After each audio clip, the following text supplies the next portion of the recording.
Gabriel? Ça va bien et toi? Très bien, on s'est rencontrés il y a quelques mois, il y a 2 mois. On était dans une gare routière à Marrakech. C'est exact. Et voilà, on a sympathisé, on s'est dit bah t'es voyageur, bah, moi aussi. On avait nos petits sacs à dos, on allait prendre un bus en direction d'Essaouira, et puis durant ce trajet, tu m'as raconté un voyage complètement improbable, parce que monsieur, vous ne le savez pas, mais monsieur a déjà 2 tours du monde dans les jambes. Sorti, c'était quand? La semaine dernière, il y a une dizaine de jours? Ouais, une dizaine de jours, ouais. Une dizaine de jours, ce livre, voilà, ça m'a juste devant. 48 degrés nord, c'est quoi? Donc c'est un parcours de ton deuxième tour du monde? Exactement, un deuxième tour du monde entrepris à la seule force humaine, à la force des jambes, à la force des bras, à la force des mollets, et l'idée est de faire un tour du monde sans moteur et sans voile. C'est quoi l'idée de départ? Qu'est-ce qui pousse à... Alors, moi en tête, on se connaît un peu, on en a un peu parlé, on a voyagé ensemble, mais quelle est l'idée? C'est la notoriété, 1, c'est 2, je vais faire un tour du monde pour ça, 2, c'est pour voir du pays, 3, c'est pour me prouver quelque chose, est-ce que je suis capable, avec mes petits muscles, de réussir à affronter les éléments dans chaque continent?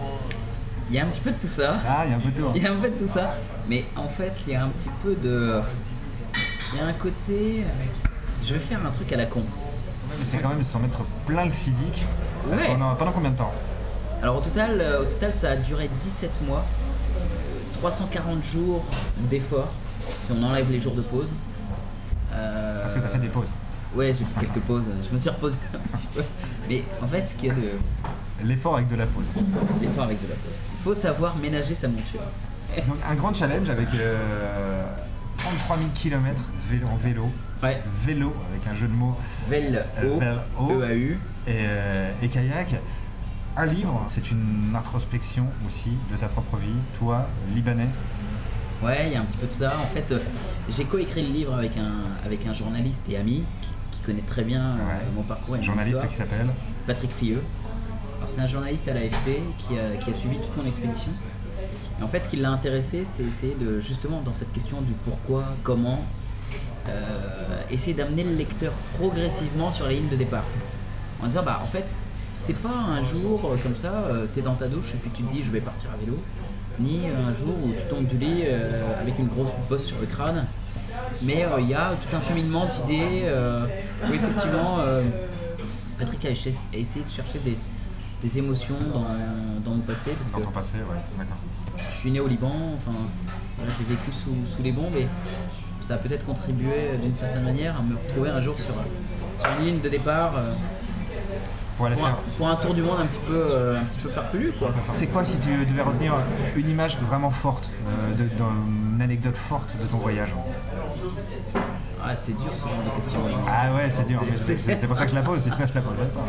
Bah, en fait, c'est marrant, mais j'ai comme ça, tu sais, des images scotchées pour différentes situations. Du genre, tu sais, une situation, une rencontre, une situation de solitude, une situation enfer. Tu vois, j'ai comme ça quelques images. Je sais pas, moi, c'est marrant, mais plus je suis parti loin, quand je dis loin, c'est pas forcément en distance, mais c'est loin de ce qu'on connaît, c'est-à-dire la terre, les hommes, tu vois. En pleine mer, t'es loin. Ouais. Je sais pas si ça t'est déjà arrivé, toi qui as aussi pas mal voyagé, de te dire à un moment donné, je suis loin par rapport à mes bases, par rapport au temps nécessaire pour rentrer chez moi. Donc pas une question de distance. Exactement. Mais tu vois, je connais cette... Non mais tu vois, il me faut 2 jours de marche pour rejoindre un bus qui va mettre 3 jours pour prendre l'avion qui va remettre 2 jours, tu vois.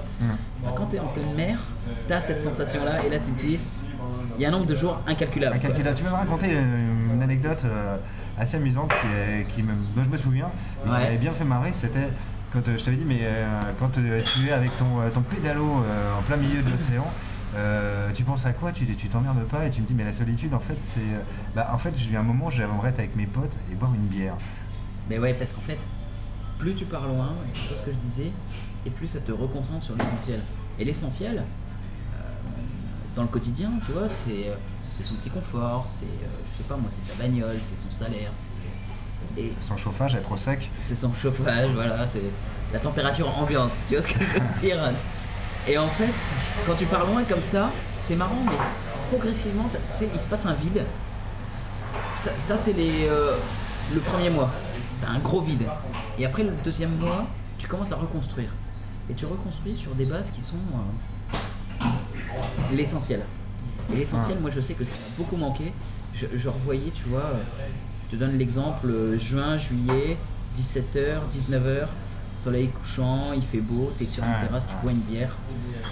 Et pendant le deuxième mois, en fait, la traversée entre les Canaries et les Antilles, ça a duré un peu plus de 2 mois. Et ben, le deuxième mois, j'ai focalisé là-dessus. Et je me disais, oh putain, mais boire une bière en terrasse avec des amis, c'est génial! Ça n'a pas de prix. Hein. Ça n'a pas de prix. Alors qu'en fait, le nombre de fois où tu as des gens qui vont te proposer d'aller boire une bière, tu vas, oh putain, 19h, je suis fatigué, je vais rentrer chez moi. La bière, tu y as pensé aussi, donc en mer de Bering, quand t'es en galère? Ouais, ouais. En mer de Bering, il faisait très froid, je rêvais plutôt d'un vin chaud. Ouais, c'est plus adapté. Ouais, c'est plus adapté. La bière, non, j'ai pas trop pensé en mer de Bering, mais bah, la mer de Bering, c'est. Parce que raconte, donc moi je connais l'histoire et donc je vous invite, dans tous les cas, il faudra acheter ce livre impérativement. Mais il t'arrive quand même une grosse galère, donc c'est la dernière partie de ton expédition, si je me trompe pas. Ouais, l'avant-dernière partie, mais disons que. Après, tu es sur la dernière ligne droite, c'est-à-dire que tu n'as plus qu'à arriver, c'est pas que c'est simple, mais disons que tu as passé les principales difficultés. Et là, tu en chies. Voilà, alors, je vais pas en dire beaucoup parce que bien sûr, il faut garder le principal est dans le livre, mais pour faire simple, la mer de Bering, on est à peu près au niveau du cercle polaire, on se trouve entre l'Alaska et la Sibérie. C'est l'endroit le plus reculé de la planète, pas le plus dangereux, mais le plus extrême. C'est là où on a la séparation du temps, la remise à zéro du compteur temps. Il n'y a pas plus éloigné sur la planète que cet endroit. Bref, je me retrouve dans une tempête, je suis dans un kayak en pleine mer de Bering, avec des creux de 5-6 mètres. J'essaye d'avoir des pêcheurs qui viennent me chercher, personne n'ose sortir parce qu'il y a des rafales de vent à 40 nœuds.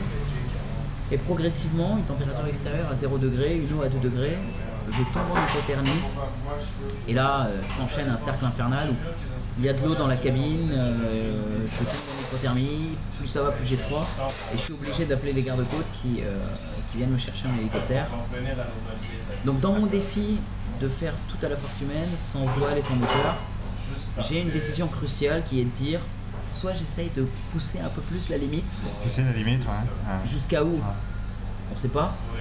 Soit je prends la décision d'appeler un hélicoptère, mais quelque part c'est la fin d'un objectif, d'un rêve. D'autres expéditions prévues? Pour le moment, non. On te sens frustré là. Non, en fait, des projets pleins, mais c'est des choses qui doivent être construites. Il y a un temps pour tout. En tous les cas, le livre 48 degrés nord, voilà, je vais juste à côté de toi. Pour ça, je vais essayer de faire un truc bien. Voilà, voilà. Un livre à acheter impérativement, on le trouve partout dans les bonnes snacks, dans le Amazon et ailleurs. Amazon, etc. ailleurs. On vous le recommande. Jean-Gabriel, merci en tous les cas d'avoir accepté cette interview complètement incroyable. Et puis la prochaine fois, on se retrouvera peut-être, je sais pas, on se croisera au bout du monde. Voilà, pour d'autres aventures et avec grand plaisir en tous les cas pour que tu viennes nous raconter tes futurs voyages. Ouais, ça marche. Vite, avec grand plaisir. Merci. À bientôt. Ciao.